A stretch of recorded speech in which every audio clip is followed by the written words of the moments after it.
বাবা, গোপালের সেই তখন থেকে মুখ চলেই যাচ্ছে থামার নাম নেই। হুম। আর চুপচাপ বসে না থেকে টুপটাপ করে কমলা লেবু খেয়ে যাও। বাজারে তো ভালো টোপা কুলও পাওয়া যাচ্ছে, তাও তো খেতে পারো। শুধু কমলা লেবু খেয়ে গাল ফোলাও যে। মোলো যা, কদিন পরেই তো সরস্বতী পুজো। আগে সরস্বতী পুজো হোক, তারপরে তো কুল খাবো। হ্যাঁ, একেবারে মায়ের প্রসাদ দিয়ে কুল খাওয়া শুরু করব। ছোট থেকেই তো এই রীতিনীতি মেনে আসছি। মনে হয় মন্ত্রী মশাই অন্য কোনো গ্রহ থেকে নেমে এসেছেন। রাজবৈদ্য, তুমি একবার ওই মন্ত্রী মশাইকে ভালো করে পরীক্ষা নিরীক্ষা করে দেখে নিও তো, উনি আসলে মানুষ না ভিন গ্রহের কেউ। খুব খারাপ হচ্ছে কিন্তু গোপাল, সামান্য একটা কুল খাওয়ার প্রসঙ্গ তুলেছি বলে মহারাজ কিছু বলুন। ও সব বাদ দাও, আসল ব্যাপার হলো সামনে সরস্বতী পুজো। এই পুজো উপলক্ষে আমরা নতুন কি করতে পারি? আমি বলবো মহারাজ, হ্যাঁ বলো বলো মন্ত্রী। পুজোর দিনে কুল খাওয়ার প্রতিযোগিতা হয়ে যাক। যত সব বোকা বোকা ব্যাপার। তাহলে চালাক ব্যাপার কি হতে পারে সেটা বলো। আচ্ছা, দেবী সরস্বতী তো বিদ্যার দেবী, শিল্পকলার দেবী। তাই আমরা যদি রাজবাড়ির পুজো মণ্ডপে শিল্পকলার নমুনা প্রদর্শন করি তাহলে কেমন হয়? বাহ বাহ বাহ, এ তো খাস প্রস্তাব। আর তা যদি আমরা নবাব বাহাদুরকে দেখাতে পারি তাহলে নবাব বাহাদুর বেশ খুশি হবেন। হ্যাঁ, আর সাথে আমাদের কৃষ্ণনগরের শিল্পীদেরও নাম উজ্জ্বল হবে। ওই গোপাল বলল, আর আপনিও ওর তালে তাল মেলালেন। গোপাল যে আপনাকে কি মধু খাইয়ে বশ করেছে কে জানে। মুখ সামলে কথা বলো মন্ত্রী। নবাব বাহাদুর কি কুল খাওয়া দেখতে আসবে? তা না আসুক, দেবী সরস্বতী তো বিদ্যা, বুদ্ধি, জ্ঞান, সঙ্গীতেরও দেবী। তাই সেদিন সন্ধ্যাবেলা একটু গানের অনুষ্ঠান হলে কেমন হয় মহারাজ? তা গান কে গাইবে? আপনি? আমি যতদূর জানি কূটবুদ্ধি ছাড়া আপনার কোনো প্রতিভাই নেই। গান গাওয়া তো অনেক দূরের কথা। বললে আমার প্রতিভা নেই? এমন গান গাইবো না পুরো মঞ্চ কাঁপবে। এ বলে কি? বেশ, তাহলে তাই হোক। প্রথমে শিল্পকলার প্রদর্শন, তারপরে আমাদের সভাকবি কবিতা বলবেন, আর শেষ চমক আমাদের মন্ত্রী মশাইয়ের কণ্ঠসঙ্গীত পরিবেশন। বেশ, তাহলে তাই হোক। হ্যাঁ, সকালে পুজো হবে আর সন্ধেবেলা সাংস্কৃতিক সন্ধ্যা। এই, কে আছো? নবাব বাহাদুরকে আমন্ত্রণ পত্র পাঠানোর ব্যবস্থা করো। আর গোপাল, আমি মহারাজ ওই পুজোর দিন শিল্পকলা প্রদর্শনীর ব্যবস্থাটা দেখে নিচ্ছি। আজকের মতো সভা এখানেই সমাপ্ত হলো।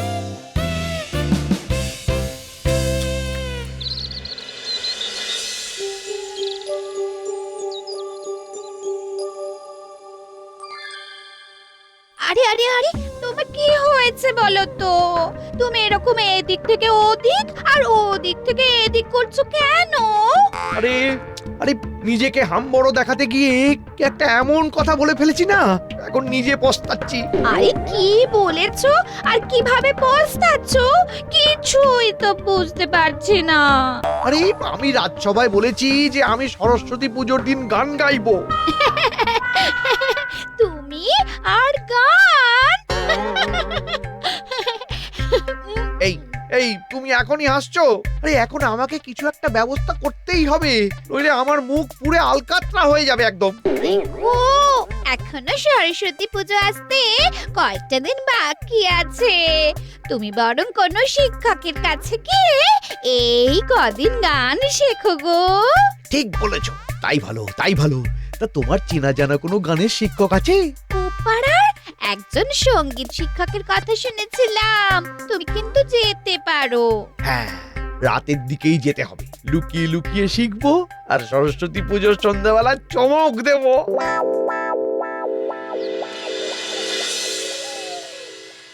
শোন, কদিন পরেই তো সরস্বতী পুজো।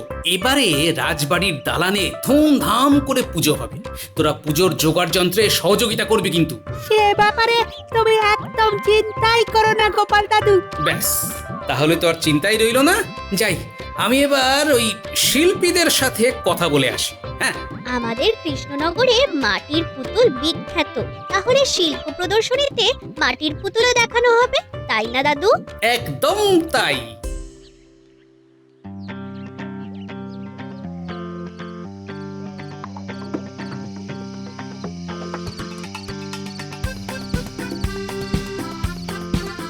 হ্যাঁ, তাহলে বুঝতে পেরেছো তো আমি কি কি বললাম?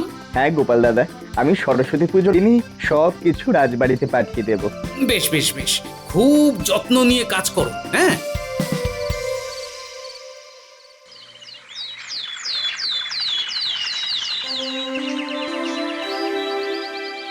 শোনো, নবাব বাহাদুরকে চিঠি পাঠানো হয়ে গেছে। এখন শুধু পুজোর জন্যে দিন গোনা। গোপাল, তুমি শিল্পীদের তাদের শিল্পকর্ম প্রদর্শনের কথা বলে দিয়েছো তো? হ্যাঁ মহারাজ, আগের দিন রাতের মধ্যেই শিল্প নিদর্শন রাজবাড়ি পৌঁছে যাবে। আর পুজোয় তো আরো দুটো আকর্ষণ আছে, সভাকবির কবিতা আর মন্ত্রী মশাইয়ের গান। সেদিন বেশ আনন্দ হবে, বেশ মজা হবে। হবে অনেক আনন্দ, হবে নানান মজা। পুজোর দিন প্রসাদ খাবো, খাবো মিষ্টি গজা। সন্ধেবেলা কবিতা বলবো, জ্বলবে দ্বীপের আলো। আশা করি আমার কবিতা সবার লাগবে ভালো। বাহ সভাকবি, বাহ বাহ বাহ! তোমার কবিতা শোনার জন্য আমরা মুখিয়ে থাকবো। মন্ত্রী মশাই, বলছিলাম যে ওই সভাকবি তো ছোট করে একটু পদ্যের ঝলক দিয়েই দিল, তা আপনিও এই বেলা দুকলি শুনিয়ে দিন না। হ্যাঁ মন্ত্রী মশাই, শুনি না দুকুলি। হ্যাঁ হ্যাঁ মন্ত্রী মশাই, শুনি না, দুকলি শুনি না। না না, এখন না, যা হবে একদম পুজোর সন্ধ্যাবেলা, ওস্তাদের মার শেষ রাতে। বেশ, তাহলে দেখা যাবে। পণ্ডিত, বলুন মহারাজ। প্রতিমা প্রস্তুতির কাজ তো সমাপ্ত। তুমি ফর্দ অনুযায়ী সমস্ত দশকর্মা আর বাকি দ্রব্যাদি আনার ব্যবস্থা করো। যথা আজ্ঞা মহারাজ। মহারাজ, আমি আমার নাতি নাতনিদের পুজো মণ্ডপ সাজানোর দায়িত্ব দিয়েছি। বাহ বাহ বাহ, ভালোই হলো। রাজবৈদ্য, বলুন মহারাজ। তুমি ভোগ প্রসাদের জন্য বাজার দোকানের দিকটা দেখো। আচ্ছা মহারাজ। আজকের মতন রাজসভার এখানেই ছুটি।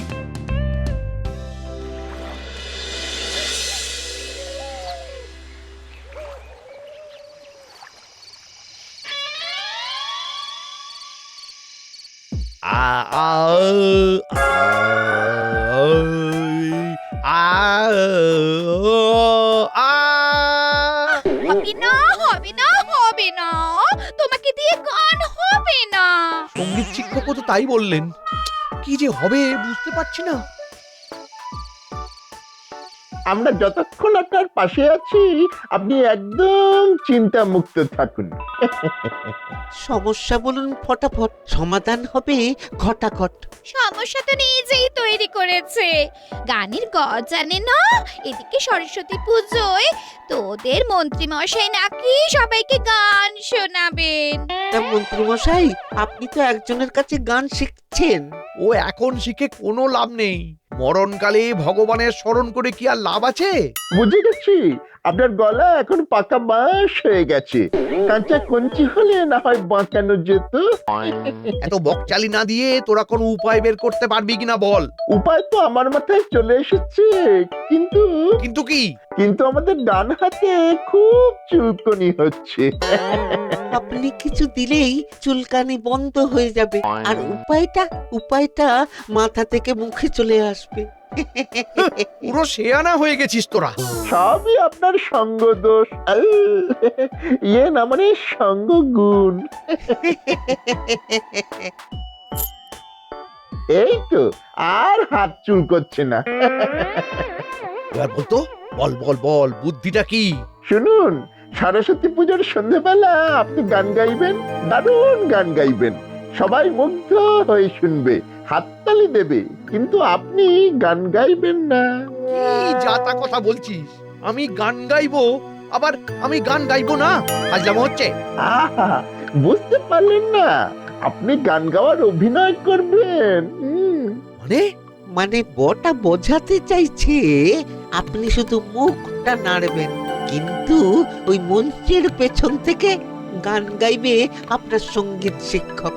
ওরে আমার সোনা মনা রে, ও কি বুদ্ধি রে তোদের! এ তো পুরো ভাবার বাইরে। আরো 50 মোহর। আমার বাড়িতে মামার বাড়ির আবদার পেয়েছিস? এই তো একটু আগে দিলাম। ওটা তো বুদ্ধির দাম। এবার সঙ্গীত শিক্ষককে দিয়ে এই কাজটা বুঝিয়ে করানোর মূল্যটা দিন। 5 মোহর উপরি রোজগার হচ্ছে না, 50 মোহর বেরিয়ে যাচ্ছে। কি ভুল করে যে নিজেকে জাহির করতে গেছিলাম কে জানে।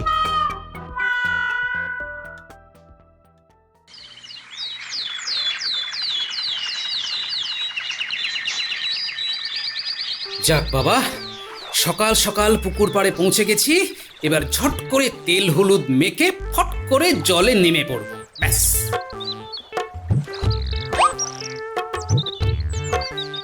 কি দাদু, তোমাকে কি দিদা তেলে ভাজা করবে নাকি? কেন কেন? না, আসলে তুমি সকাল সকাল গায়ে তেল হলুদ মাখছো তো, তাই জিজ্ঞেস করছি। ও, শুধু ফচকেমি না? এই, তোরা জানিস না সরস্বতী পুজোর দিন সকালবেলা তেল হলুদ মেখে স্নান করতে হয়? সেটা তো বুঝলাম, কিন্তু আমরা যে তোমার সঙ্গে মশকরা করছি সেটা তুমি বুঝতে পারোনি। কি ঠান্ডা রে বাবা! এই জন্যই বলে মাঘের শীতে বাঘে কাঁপে। বাবা, আমরা মশকরা বুঝে লাভ নেই। বাবা, আমরা তো না কেঁপে স্নান করে নিলাম। উফ, আমাকে বকাস না। এই শীতে না কেঁপে ভোরবেলা স্নান করা অসম্ভব। আমরা গরম জলে স্নান করেছি, মা গরম জল করে দিল আর তাতে ঠান্ডা জল মিশিয়ে ঝটপট স্নান। ও দাদু, তোমার এত বুদ্ধি, আরে সামান্য কাজটা করতে পারলে না? খামোখা পুকুরে এসে স্নান করছো। উফ, এবার একটু শান্তিতে স্নান করতে দে তো। আর তোরা ওদিকে রাজবাড়ি গিয়ে দেখ পুজোর জোগাড় যন্ত্র কত দূর কি এগোলো। গিয়ে আলপনা দেওয়া শুরু কর, যা। আচ্ছা দাদু, আমরা তো রাজবাড়িতেই যাচ্ছি।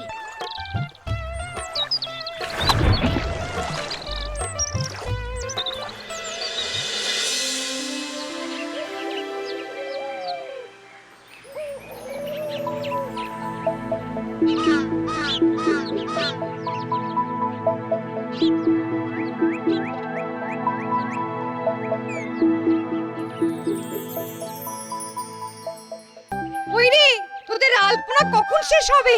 কল্পনা করে নকশা ভেবে আলপনা দিচ্ছি তো, তাই একটু সময় লাগছে। তুমি চিন্তা করো না, পূজা শুরু করার আগেই সব আলপনা দেওয়া হয়ে যাবে। বাহ বাহ বাহ, আলপনার নকশাগুলো তো খুব সুন্দর হচ্ছে। আপনি শুধু আলপনার নকশার কথা বলছেন? পুজো মণ্ডপের চারপাশটা কি সুন্দর সাজিয়েছে দেখুন।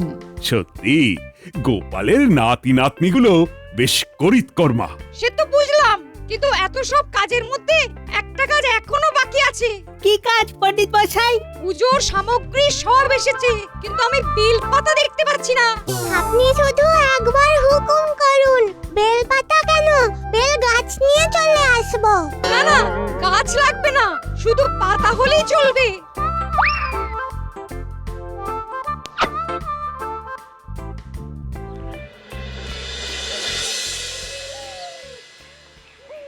চলো চলো, যা বেলপাতা নেওয়া হয়েছে না, তাতে দুটো সরস্বতী পূজা হয়ে যাবে। হ্যাঁ হ্যাঁ হ্যাঁ, চল চল।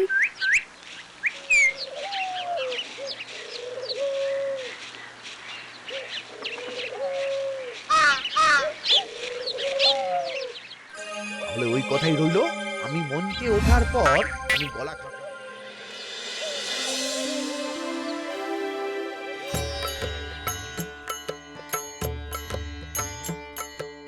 বাচ্চারা, এবার তোরা একসাথে বল, হে মা সরস্বতী, হে মা সরস্বতী, আমায় বিদ্যা দাও, বুদ্ধি দাও, জ্ঞান দাও, ভক্তি দাও, কূট বুদ্ধি কেড়ে নাও। আমায় বিদ্যা দাও, বুদ্ধি দাও, জ্ঞান দাও, ভক্তি দাও, কূট বুদ্ধি কেড়ে নাও। এবার সকলে করজোড়ে দেবীর চরণের দিকে তাকিয়ে দেবীর কাছে মনস্কামনা প্রার্থনা করুন। দেখেছো, সবাই পুজো মণ্ডপে উপস্থিত আছে, পুষ্পাঞ্জলি দিল, কিন্তু মন্ত্রী নেই। মন্ত্রী মশাই নিশ্চয়ই সকাল থেকে সঙ্গীত সাধনা করছেন। বেশ, তাহলে সকালের কাজ আপাতত সমাপ্ত। কেউ কিন্তু এখনই চলে যাবে না।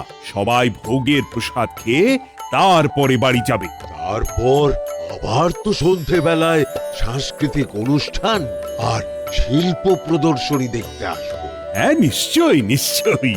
গোপাল, তুমি এখন থেকেই সব গোছগাছের বন্দোবস্ত করে ফেলো। নবাব বাহাদুর আসছেন বলে কথা। আচ্ছা মহারাজ।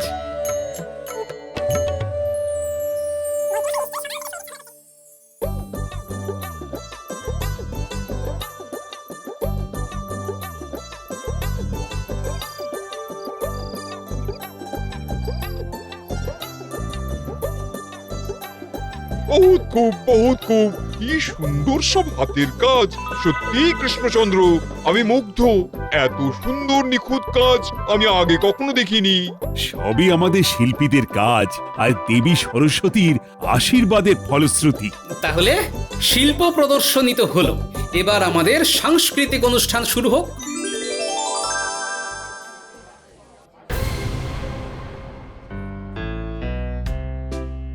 তাহলে আমি সবার প্রথমেই ডেকে নিচ্ছি আমাদের সকলের প্রিয় সভাকবিকে। হ্যাঁ, সভাকবি নিয়মিত কবিতা শুনিয়ে কৃষ্ণনগরের সভাসদদের মন ভোলায়। আজ আমি সভাকবির কবিতা শুনবো, এ তো আমার পরম সৌভাগ্য। সবই দেবী সরস্বতীর ইচ্ছে, আমি তো নিমিত্ত মাত্র।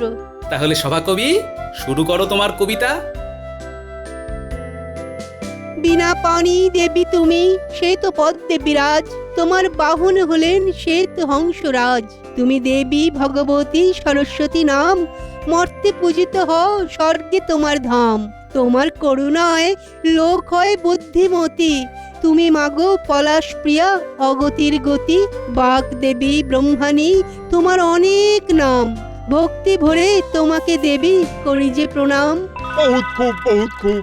সত্যি সভাকবি, তোমার কবিতা শুনে দেবী সরস্বতীর রূপের বর্ণনা চোখের সামনে যেন আরো বেশি স্পষ্ট হয়ে উঠল।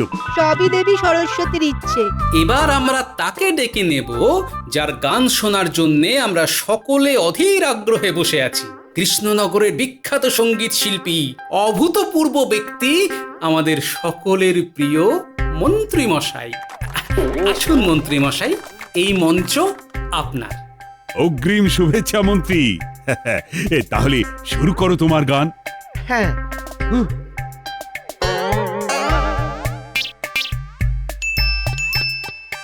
ওই মন্ত্রী মশাই শুরু করুন। হ্যাঁ, করছি।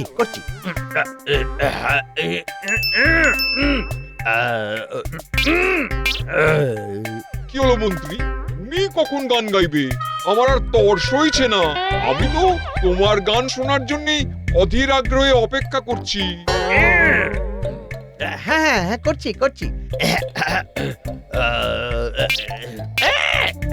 একি মন্ত্রী মশাই, গান তো আপনি গাইবেন, কিন্তু বটা ঘটার দিকে ইশারা করছেন কেন?